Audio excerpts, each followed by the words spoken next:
약간 세해요. 좀 쎄하죠? 네. 느낌이 심상치가 않아요. 네.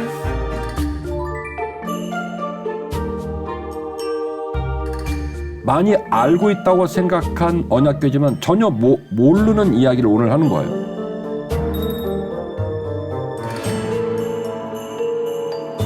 네. 그래서 더 깊이 프로그램이 중요한 거예요.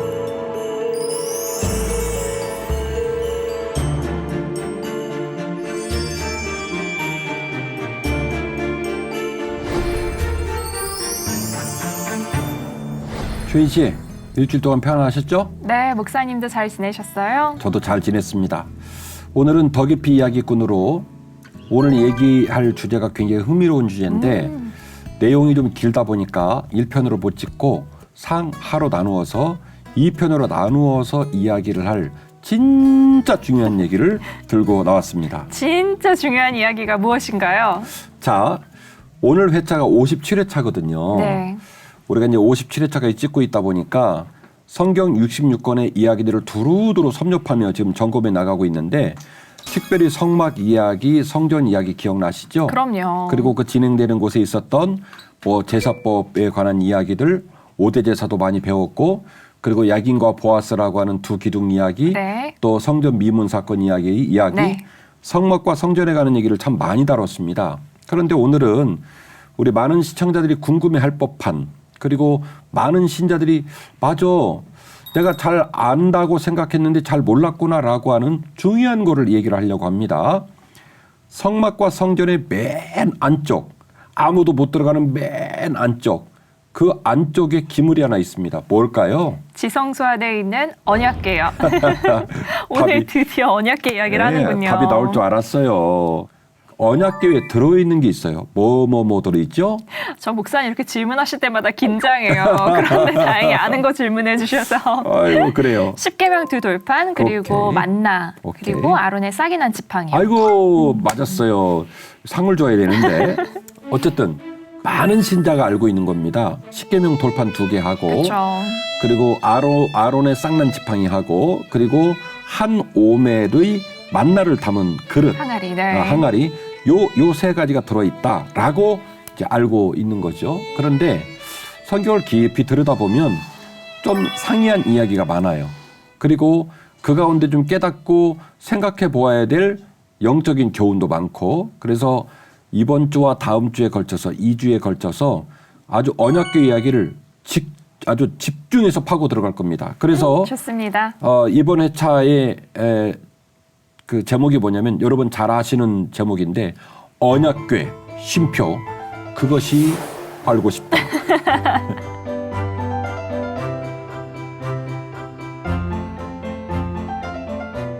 언약궤 그것이 알고 싶다. 일단은 언약궤의 생김새, 크기, 이 기초적인 부분부터 시작을 해야 되겠죠. 자, 언약궤를 한번 알아보겠습니다.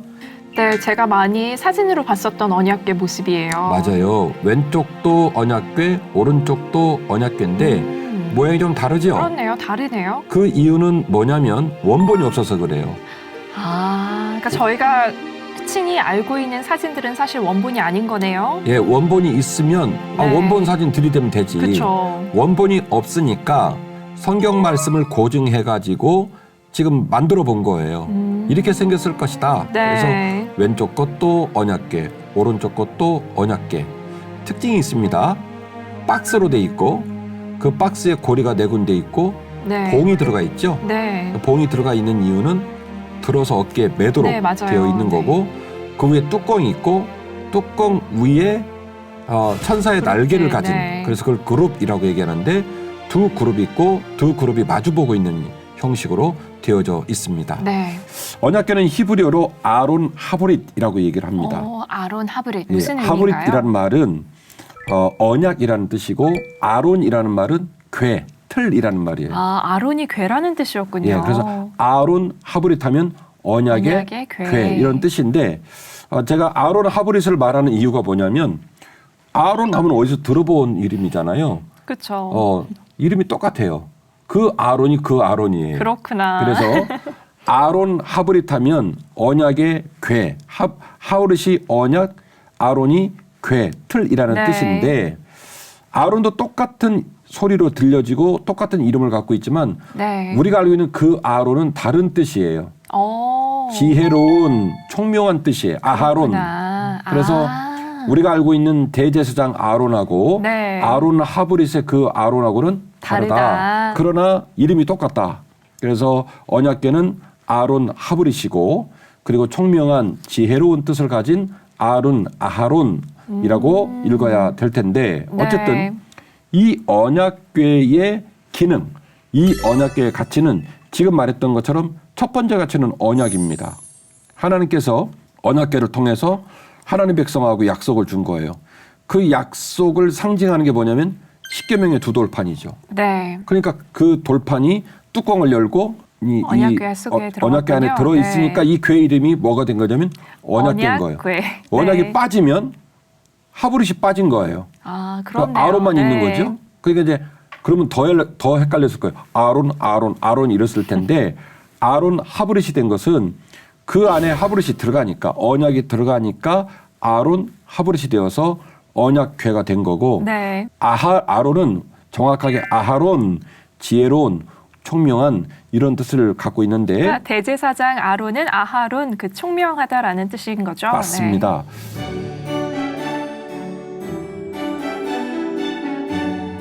크기는요. 가로는 112.5cm. 그래서 네. 끝에를 떼면 외우기 쉬우라고 떼면 한 110cm, 1m 10cm 정도 되는 거예요. 가로는 그다음에 세로하고 높이가 같아요. 67.5cm. 5cm만 더 합치면 70cm죠. 그래서 높이가 70, 깊이가 70 정도 된다고 치면 직사각형이 되겠네요. 직사각형으로 된 양쪽에 고리 4개가 달려 있고 봉이 들어가 있다. 그러니까 딱 지금 이 테이블 안에 쏙 들어오는 사이즈네요. 그렇죠. 그래서 어떤 교회들은 이 언약궤를 지금도 모형으로 만들어 가지고 예배당 앞에 놔둔 교회도 있어요. 성도들도 기억하라고. 그래서 그렇게 만들어져 있습니다. 그러니까 우리 성도들이 많이 알고 있다고 생각한 언약궤지만 전혀 모르는 이야기를 오늘 하는 거예요. 이제는 제가 말로 하지만 그림 속으로 막 그 장소가 그려지고 생긴 게 그려지고 그랬으면 좋겠어요. 그래서 이른바 그룹이라고 얘기해가지고 네. 날개에 달린 천사의 형상을 가진 그렇죠. 그 두 개의 그룹이 서로를 마주보면서 마치 무엇인가를 보호하기 위해서 날개를 쫙 펴서 서로 마주보면서 그 안쪽을 이렇게 가리는 모양으로 돼 있어요. 뚜껑이. 왜? 그 안에가 중요하니까. 네. 그 안의 장소를 뭐라고 말하냐면 시은좌, 시은소라고 얘기를 합니다. 그렇군요. 과거에 성막 얘기를 하고 성소 얘기를 할 때 네. 성막이 봉헌되어지고 성소가 봉헌되었을 때 하나님의 임재의 구름이 내려왔고 그 구름 때문에 제사장들이 이를 보지 못할 정도였다라고 말을 했을 때 그 임재가 임한 곳이 성막이고 성소입니다마는 정확하게 더 특정을 하나 치면 성소 안에 지성소 안에 언약궤 위에 뚜껑에 있는 시온소, 시은좌에 하나님이 임재했다. 이렇게 보아야 한다는 거예요. 네. 재질은 조각목으로 만들었습니다. 이른바 우리가 알아듣는 말로 말하면 아카시아 나무 정도 될 텐데 네. 조각목으로 만들고 안팎을 금으로 도금을 했습니다. 그렇군요. 그러니까 한 115 정도 되는 폭에다가 70cm 정도 되는 그 나무로 된 궤를 만들고 그거를 금으로 도금을 했으니 비싸겠어요. 비싸죠. 엄청 비싸겠죠. 네. 그렇게 엄청 비싼 모양으로 언약궤를 만들었다는 얘기예요. 지금 제가 기술한 것만으로도 이제 시청자들은 그래 언약궤 이렇게 생겼겠다라고 머릿속에 떠오르실 것 같습니다. 그들은 조각목으로 궤를 짜되 길이는 2규빗 반, 너비는 1규빗 반, 높이는 1규빗 반이 되게 하고 너는 순금으로 그것을 싸되 그 안팎을 싸고 위쪽 가장자리로 돌아가며 금태를 두르고 금고리 넷을 부어 만들어 그 네 발에 달되 이쪽에 2고리 저쪽에 2고리를 달며 조각목으로 채를 만들어 금으로 싸고 그 채를 궤 양쪽 고리에 꿰어서 궤를 매게 하며 채를 궤의 고리에 꿰인 채로 두고 빼내지 말지며 내가 네게 줄 증거판을 궤 속에 둘지며 순금으로 속죄소를 만들되 길이는 2규빗 반 너비는 1규빗 반이 되게 하고 금으로 그룹들을 속죄소 두 끝에 쳐서 만들되 한 그룹은 이 끝에 또 한 그룹은 저 끝에 곧 속죄소 두 끝에 속죄소와 한 덩이로 연결할지며 그룹들은 그 날개를 높이 펴서 그 날개로 속죄소를 덮으며 그 얼굴을 서로 대하여 속죄소를 향하게 하고 속죄소를 궤 위에 얹고 내가 네게 줄 증거판을 궤 속에 넣으라.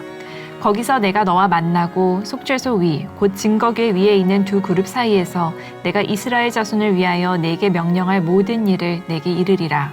아멘.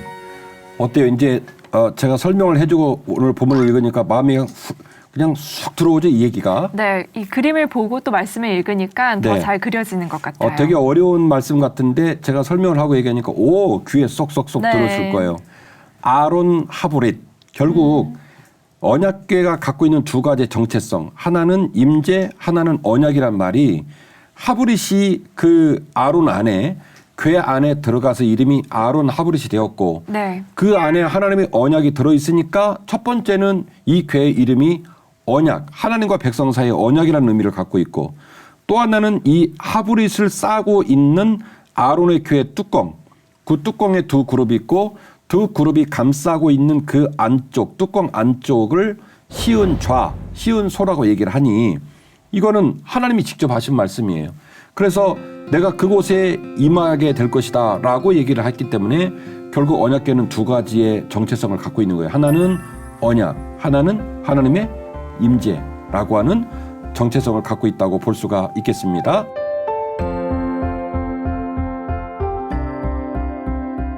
자, 이제 그러면 언약궤의 생김새, 재질, 또 도구물에서 되게 비싸졌다, 뚜껑 있다, 그룹 있다, 의미가 하나는 하브릿이라고 하는 언약, 그리고 그 위에 시은좌, 시은소라고 하는 임재 중요하다고 말씀을 드렸죠. 자, 그러면 이제 점점 숙제를 풀어가 봐야 할 텐데 이 안에 물건이 몇 가지가 있다고 그랬죠? 3가지요. 예, 3가지 있다고 그랬죠.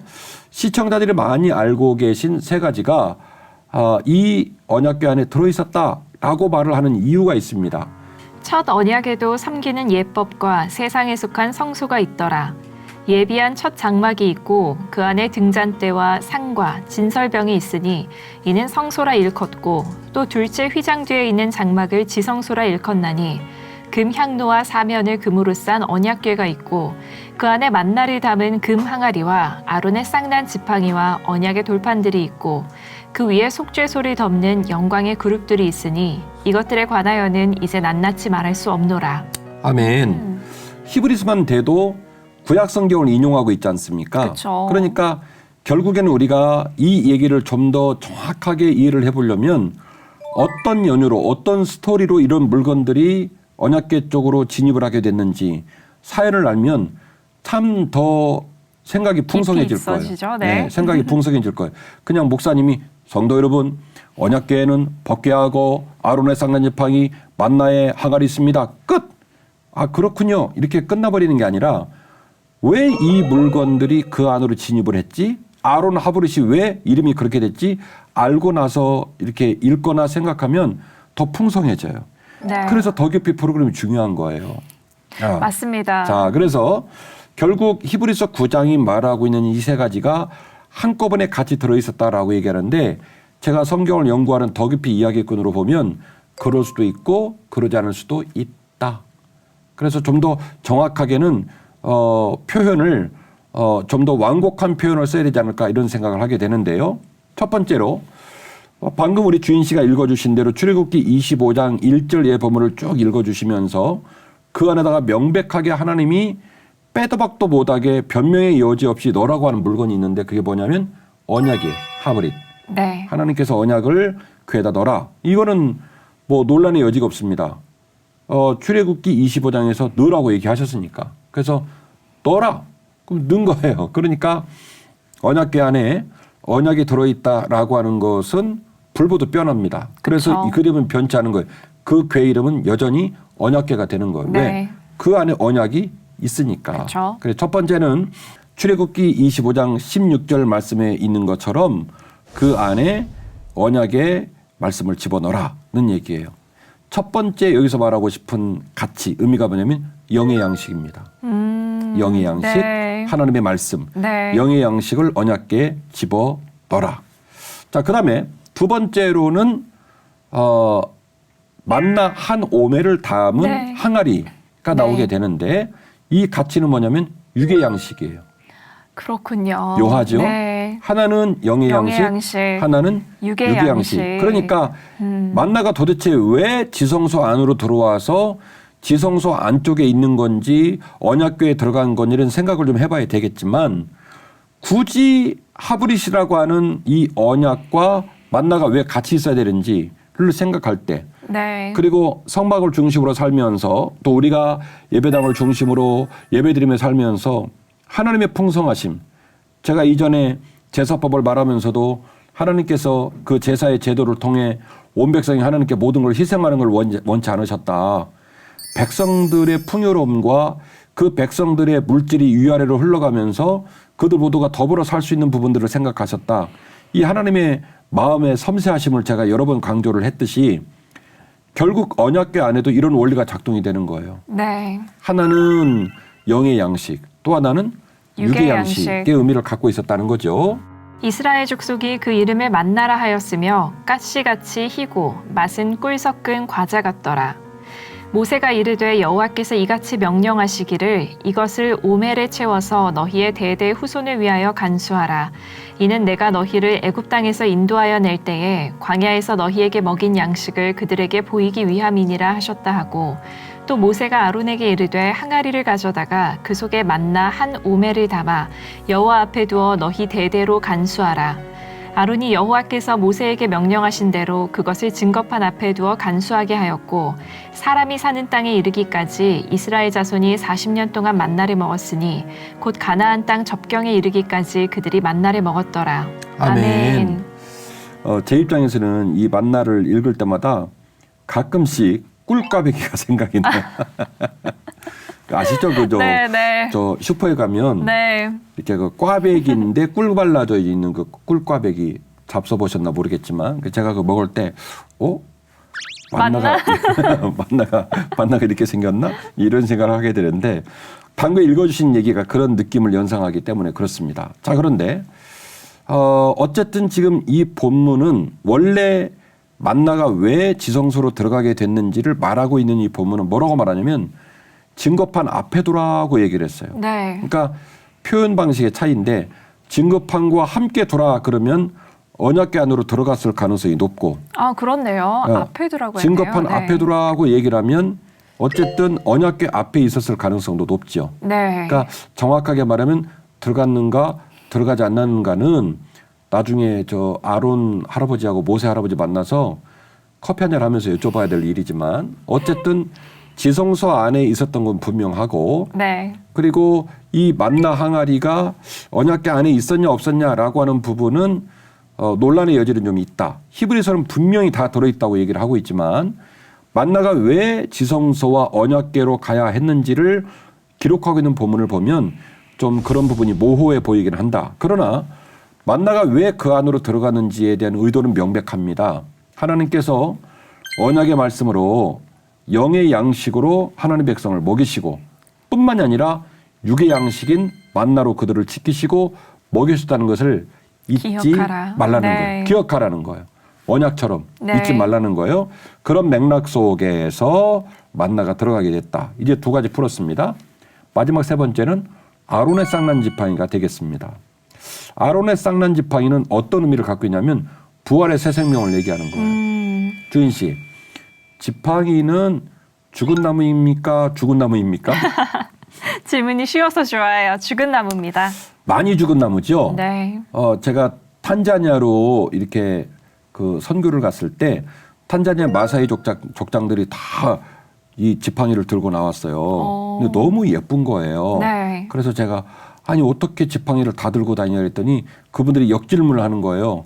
어떻게 사람이 지팡이를 안 들고 다닐 수 있니? 시각 차이인데. 네. 그래서 들어보니까 아프리카에서는 지금도 추장님 생신 때 가장 좋은 선물 중에 하나가 그 지역에 있는 나무 중에 가장 단단하고 품이 있는 나무로 지팡이 만들어 선물하는 거래요. 그렇군요. 네. 그러니까 지팡이는요 죽어도 완전히 죽어야 돼요. 바짝 말라서 단단해서 아주 돌처럼 단단해서 짐승과 싸울 수도 있고 이걸 많이 짚고 다녀도 망가지지 않는 정도의 강도가 있어야 지팡이가 되는 거예요. 네. 그러니까 지팡이 용도를 생각해 보면 생명과는 전혀 무관합니다. 생명의 기운이 끝나고 아예 말라 비틀어져서 마를 대로 마르지 않으면 지팡이를 쓸 수가 없어요. 그래서 이 12지파의 지팡이 얘기가 나오게 되는 건데 어쨌든 그 말라 비틀어지고 생명의 기운을 느낄 수 없는 아론의 지팡이에서 뭐가 났다?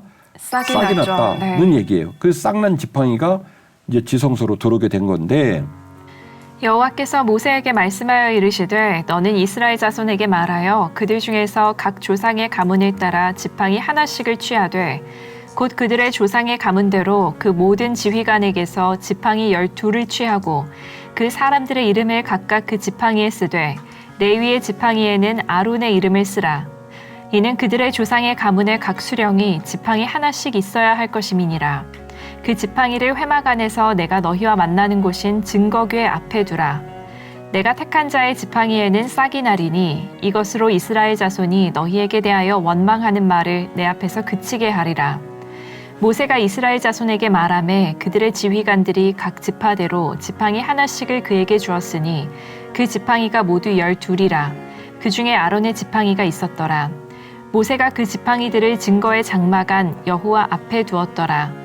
이튿날 모세가 증거의 장막에 들어가 본즉 레위 집을 위하여 낸 아론의 지팡이에 움이 돋고 순이 나고 꽃이 피어서 살구 열매가 열렸더라.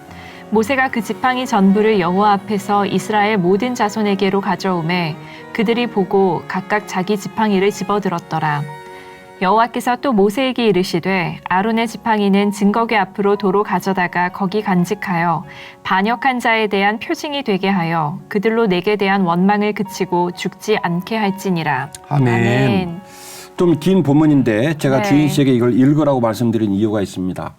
아론의 쌍난 지팡이가 법궤 안에 있었다라는 건 다 알죠. 근데 도대체 어떤 스토리로 무슨 연유로 네. 쌍난 지팡이가 그 안에 들어가 있을까라는 것을 아는 분은 많지 않아요. 그래서 오늘 제가 그걸 밝히기 위해 지금 읽으라고 말씀을 드렸던 건데 주인 씨 읽어보시니까 내용이 은혜스러워요. 약간 쎄합니까? 약간 좀 쎄해요. 쎄하죠. 네. 느낌이 심상치가 않아요. 네. 하나님이 되게 놓여오신 상태입니다. 그리고 그 놓여오신 상태에서 질서를 세우고 그리고 기강을 세우기 위한 목적들이 보이게 되죠. 네, 반역하지 말라고 말씀에 나왔어요. 12지파를 대표하는 대표자들에게 너희들 지파 중에 짱인 사람에게 그 이름을 쓰고 그 지파 이름을 쓰고 지팡이 가지고 와라. 12개가 된 거예요. 그렇죠. 이 12개를 갖다 놓고 내가 너희들 중에 택한 지파에게 그 지팡이에서 싹이 나게 할 것이다. 와. 그 사람에게 권위가 간다. 네. 그 사람에게 질서가 간다. 그렇게 해서 온 지파의 대표들이 12개 지팡이를 갖다 놓고 진풍경이죠. 갖다 놓고 하루가 지나고 나서 아론의 그 완벽하게 죽어버린 지팡이에서 드디어 싹이 나는 겁니다. 그 싹이 난 얘기를 직접 다 보게 하고 그 모든 걸 목도한 백성들 앞에서 하나님이 다시 명령해요. 나머지 싹 안 난 애들은 다시 가지고 가. 집으로 가지고 가. 그러나 아론의 싹난 지팡이는 다시 지성산으로 드리라. 네. 그래서 뭐라고 말을 하냐면 똑같이 나와요. 증거궤 앞에 도로 갖다 둬라 이렇게 돼 있어요. 네. 지팡이가 아무리 좀 길겠죠. 그러니까 아까 말했던 것처럼 채 120cm가 안 되는 언약궤 안에 들어갈까 싶어요. 그리고 실제로 표현도 증거궤 앞에 두라 이렇게 네. 얘기를 했단 말이에요. 그래서 더 깊이 이야기꾼인 제 입장에서 좀 더 정확하게 말한다면 언약의 두 돌판과 그리고 만나가 한 오멜 들어있는 항아리와 아론의 쌍난 지팡이는 모두 다 언약궤와 함께 있었다. 혹은 지성소 안에 있었다. 라고 표현하는 방식이 가장 안전한 표현이 아닌가라는 생각을 하는 거예요. 네. 조금 더 들어가 보죠. 무슨 일이 일어났길래 어떤 일이 있었기에 하나님은 일부러 불어 아론의 권위를 세워주셨을까? 그리고 아론을 통하여 성전을 돌볼 것이며 아론을 통하여 이 지성소가 유지되는 권위를 세우셨을까? 이게 중요한 얘기예요. 17장 얘기를 지금 읽으셨는데 네. 주인 씨 말씀도 목사님이 심상치가 않아요. 분위기가 좀 쎄합니다. 라고 우리가 말씀을 나눴습니다마는 어쨌든 무엇인가 대단히 부정적이고 위태로울 일이 생겨서 그 일에 대한 조치로서 17장이 나오게 된 겁니다. 네. 아론의 쌍난 지팡이가 그래서 드디어 지성소로 들어가게 되는 거죠. 이 연유를 좀 말씀을 드릴게요. 지금 읽어주신 본문 아론의 쌍난 지팡이가 지성소 앞으로 들어가서 언약궤 앞에 있었다라고 하는 이야기는 17장 얘기입니다. 민수기. 이 17장이 발생된 연유는 16장에 나옵니다. 네. 고라자손의 반역 사건이 나오는데 이 고라자손은 원래 레위지파 사람입니다마는 성막에서 성전에서 노래를 부르는 역할을 한다든지 그 성전에 수중드는 일들, 문지기라든지 수중드는 일들을 한 거예요. 그러니까 레위지파 사람들이긴 합니다마는 굳이 높낮이를 따지라면 좀 낮은 형태의 사명을 감당하는 그런 자손들이 고라자손이었던 거예요. 그래서 이 고라자손이 보니까 표준말 쓸게요. 마음이 상한 거예요. 네. 사투리 쓸 뻔했어요. 마음이 상한 거예요. 아론의 자손들은 뭐길래 그들은 대제사장의 직무를 이어가고 우리는 레위지파 사람인데 항상 레위인들 중에 성막과 성전을 돌보는 일 중에 가장 천한 일을 할까 속이 상해가지고 이제 반역을 하는 일이 벌어지게 됩니다. 레위의 증손 고핫의 손자 이스할의 아들 고라와 르우벤 자손 엘리압의 아들 다단과 아비람과 벨렛의 아들 온이 당을 짓고 이스라엘 자손 총회에서 택함을 받은 자 곧 회중 가운데 이름 있는 지휘관 250명과 함께 일어나서 모세를 거스르니라. 그들이 모여서 모세와 아론을 거슬러 그들에게 이르되 너희가 분수에 지나도다. 회중이 다 각각 거룩하고 여호와께서도 그들 중에 계시거늘 너희가 어찌하여 여호와의 총회 위에 스스로 높이느냐. 모세가 듣고 엎드렸다가 고라와 그의 모든 무리에게 말하여 이르되 아침에 여호와께서 자기에게 속한 자가 누구인지 거룩한 자가 누구인지 보이시고 그 사람을 자기에게 가까이 나아오게 하시되 곧 그가 택하신 자를 자기에게 가까이 나아오게 하시리니 이렇게 하라. 너 고라와 내 모든 무리는 향로를 가져다가 내일 여호와 앞에서 그 향로에 불을 담고 그 위에 향을 두라. 그때 여호와께서 택하신 자는 거룩하게 되리라. 레위 자손들아 너희가 너무 분수에 지나치느니라. 아멘. 분위기 굉장히 무거워요. 심상치 않죠. 네. 일촉즉발. 네. 그러니까 지금 막 팽팽해요. 고라 자손들이 다 분당 지어서 지금 이제 쿠데타를 하러 왔고 그리고 모세하고 아론은 엎드러졌다가 일어서서 용기를 내서 이야기하고 그리고 이제 저는 불 얘기만 나오면 가슴이 좀 벌렁벌렁한데 향로를 준비해 와서 불을 붙이라고 얘기하니까 느낌이 그냥 벌써 긴장이 많이 되는 거예요. 정말로 이제 큰일 벌어지겠구나 이런 느낌이 생기게 되는데 결국 이 사건을 통해서 어마어마한 일이 벌어지게 됩니다. 이 일로 말미암아 고라 자손의 반역에 가담한 모든 사람들의 자녀까지 그들의 모든 재물이 땅이 갈라지면서 싹 다 땅속으로 들어가 버리는 일이 벌어지게 되어지고 방금 주인 씨가 읽어주신 분향하러 나온 고라 자손 250명 향로를 들고 나왔지 않습니까? 여호와의 불이 나와가지고 그 자리에서 다 죽습니다. 그래서 민수기 16장 1절에서 35절 구간에 나오는 내용들이 이렇게 많은 사람들이 죽는 일이 벌어지게 되지요. 그런데 말이죠. 이 이야기는 이 일로 그치질 않아요. 민수기 16장 1절에서 35절에서 이렇게 큰 사단이 났는데 36절을 보면 뜻밖의 얘기가 나옵니다. 향로에 불 붙인 사람 250명 불타 죽었잖아요. 네. 그리고 그 집안 사람들, 재물들 다 땅 갈라지고 죽었잖아요. 그래서 많은 사람이 죽는 사태를 보고 이 이스라엘 백성들이 또 쿠데타를 해요. 또 몰려나와가지고 이 책임을 모세와 아론한테 묻습니다.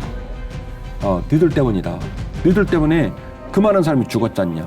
250명 불타 죽고 땅이 입을 벌려서 다 쏟아져 들어갔잖냐. 막 따집니다. 그래서 36절에서 50절 말씀. 그래서 길어요. 16장이. 네. 1절부터 50절까지 되어 있는데 결국 또다시 쿠데타를 일으키고 책임을 물으려 뛰쳐나왔던 사람들 4,700명.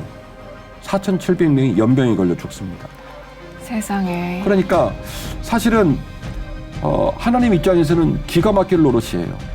모세를 세우고 아론을 세우고 그 질서를 따라 성막을 유지하고 그리고 하나님을 섬기도록 만들어 놨는데 소위 인간의 오만함, 욕심, 질투, 시기 이 모든 것들이 이 어마어마한 불행한 사태를 초래하게 된 거죠. 그래서 하나님 편에서는 차제에 이번 기회에 이런 비극적인 일이 또다시 일어나지 않도록 해야 되겠다. 하나님 아버지의 말씀을 가르치고 백성들을 종교적으로 지도하는 아론의 리더십을 견고히 세우고 그 원리와 권위를 세워줘야 되겠다라고 판단을 하셔서 네. 민수기 17장이 나온 거예요. 그렇군요. 그러니까 아론의 쌍난 지팡이가 왜 지성소 안으로까지 들어가가지고 네. 언약궤 앞에 있어야 했는지는 16장의 비극적인 내용을 잘 알고 나면 우리 더 깊이 시청자들께서는 이제 드디어 지금 아마 이 새벽에 무릎을 치면서 아하 하고 계시겠지만 네. 아 이래서 아론의 쌍난 지팡이가 지성소 안으로 들어가는구나. 그렇군요. 네. 그래서 이 어마어마한 초유의 사태를 진압하고 그리고 다시는 백성들이 이런 일이 또 일어나지 않도록 하기 위해서 17장에 그러면 니들 각 지파의 대표들에게 말하노니 니들 이름 써가지고 지파 이름 써가지고 지팡이 들고 나와. 그래서 완벽하게 끝나버린 말라 비틀어진 아론의 지팡이에서 뭐가 나냐면 싹이 났다는 거예요. 이것은 다시 말씀드리지만 예수 그리스도로 말미암아 주어진 부활의 새 생명을 예표합니다. 하나님께서 네. 새 생명을 약속으로 주시는 거예요. 네. 그래서 이 세 가지가 다 의미가 있는 거예요. 자, 보십시다. 제가 말씀을 드리기를 어쨌든 히브리서 9장은 세 가지가 언약궤에 다 있었습니다라고 얘기를 하셨고 네. 그리고 또 실제로 이 세 가지가 들어가게 된 그 과정들을 연유들을 쭉 제가 더 깊이 이야기꾼으로 이 얘기를 했어요. 나중에 보니까 이 아론 하브릿 언약궤 안에 들어있는 것은 아무래도 언약의 두 돌판 이것만 있지 않았을까를 추측할 수 있는 성경 말씀이 있습니다. 제사장들이 여호와의 언약궤를 자기의 처소로 메어 들었으니 곧 성전의 내소인 지성소 그룹들의 날개 아래라. 그룹들이 그 궤 처소 위에서 날개를 펴서 궤와 그 채를 덮었는데 채가 길므로 채 끝이 내소 앞 성소에서 보이나 밖에서는 보이지 아니하며 그 채는 오늘까지 그곳에 있으며 그 궤 안에는 두 돌판 외에 아무것도 없으니 이것은 이스라엘 자손이 애굽 땅에서 나온 후 여호와께서 저희와 언약을 맺으실 때에 모세가 호렙에서 그 안에 넣은 것이더라. 아멘. 다음 주에 이 언약궤가 초유의 사태로 막 스스로 돌아다니는 얘기가 나와요. 네. 다음 주 그 얘기를 하겠습니다만은 언약궤가 아주 막 블레셋 땅을 돌아다니며 막 이 악종이 나고 이런 일이 벌어지고 네. 나중에 이제 드디어 이 언약궤가 다윗의 성으로 돌아오는 일이 벌어지게 됩니다. 이 벌어지게 되는 과정 속에서 이야기한 거예요. 제사장들이 언약궤를 다 보니까 그 안에는 언약의 궤 말고는 언약의 두 돌판 말고는 없었다. 이렇게 얘기를 하고 있었다는 얘기예요. 그래서 이런 여러 가지로 것으로 보았을 때 지성소한 언약궤와 함께 언약의 두 돌판과 그리고 만나의 항아리와 그리고 아론의 쌍난 지팡이가 함께 있었다라고 좀 생각을 하면 좋을 것 같고 네. 그러나 이 세 가지가 그곳에 왜 같이 있었는지 왜 이 세 가지가 그곳에 들어갈 수밖에 없었는지에 대한 부분은 명백합니다. 네. 첫 번째는 영의 양식. 하나님 아버지께서 하나님 백성들을 말씀으로 먹이시는 영의 양식. 두 그렇죠. 돌판이 그런 의미를 네. 갖고 있고 또 하나는 육의 양식. 만나. 네. 만나를 통해 내가 너희를 먹이고 지켰다라고 하는 부분. 세 번째는 얘들아 시기하고 질투하고 욕심부리고 교만하고 그래서는 안 돼. 내가 아론 계를 통해서 너희들을 가르치고 그리고 성막과 성전에서 나를 섬기는 일을 감당하게 했으니 절대로 그 질서를 어기지 말거라 하는 차원에서 아론의 지팡이에 싹이 나서 권위를 세워줬으며 더 나아가 언젠가 예수 그리스도의 부활의 사건을 통하여 끝나버린 생명이 다시 부활하는 새 생명의 예표로 아론의 쌍난 지팡이가 그 안에 들어있었다는 거예요. 아멘. 다음 주에는 이제 이 언약궤를 쓰는 방법 활용하는 방법 그리고 네. 언약궤 그 후 주인 씨 궁금해요. 언약궤가 어디 있는지 저 궁금하죠? 그게 사실 제일 궁금했어요. 그렇지. 언약궤 그 후 얘기를 네. 다음 주에 계속 이어가도록 하겠습니다. 아마 시청자들이 되게 흥미진진하실 줄로 믿고 네. 오늘 이제 상편을 마치게 벌써요? 되는데 어쨌든 좀 생각해 볼 일은 그런 거예요. 언약궤 안에 오늘 우리가 배운 거는 그냥 흔히 배워서 알고 있었던 새 물건이 왜 들어가야 했는지를 오늘 배우신 거예요. 네. 그리고 배우다 보니까 아, 이런 의미들이 그 안에 담겨져 있었구나 깨닫게 되는 거죠. 특별히 아론의 쌍난 지팡이는 참 기가 막힌 사연을 갖고 있어요. 4,700명이 연병으로 죽고 250명이 향로를 가지고 와서 불타 죽고 땅이 벌어져서 권속들이 다 죽고 삼키고, 네. 기가 막힌 일이 벌어지게 되는 건데 그 모든 사연들 속에서 아론의 쌍난 지팡이가 지성소 안으로 들어갔구나라는 것을 생각을 하게 되는 거예요. 우리의 신앙생활 주 하나님 아버지 앞에서 영의 양식을 풍성하게 먹고 육의 양식을 풍성하게 먹고 그리고 하나님께서 세우신 주의 종과 그리고 거룩하고 아름다운 교회에서 서로 사랑하고 섬기고 이끌어가면서 신앙생활을 잘 완주하면 성막에 담긴 하나님의 마음, 성전에 담긴 하나님의 마음이 지금도 우리의 삶 가운데 이루어지게 될 줄로 믿습니다.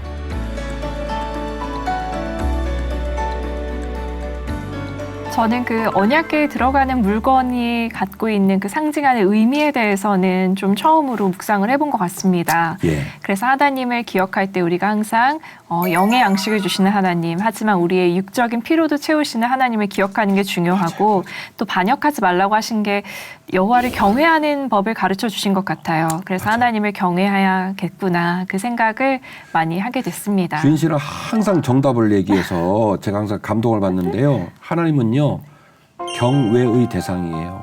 경외한다는 말은 무슨 얘기냐면 사랑하고 두려워하는 거예요. 네. 뭐 때문에요? 죄 때문에.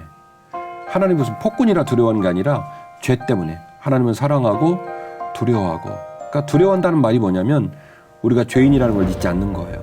죄와 싸워야 되고 내가 거룩하니 너희도 거룩하라 말씀하신 그 말씀을 따라가는 거예요. 네. 그래서 주인 씨 말씀 너무 잘하셨고 그 말씀을 우리 시청자들 함께 나누셨을 줄로 믿고 우리도 오늘 하루를 그 말씀 따라 살았으면 좋겠습니다. 언약궤 그것이 알고 싶다 하편이 궁금하신 시청자분들은 저희 독립 채널 구독과 좋아요를 꼭 눌러주세요. 아우 너무 중요한 얘기 하셨어요. 다음 주 즐겁게 만납시다. 네, 기대하며 기다리겠습니다. 고맙습니다. 감사합니다. 네.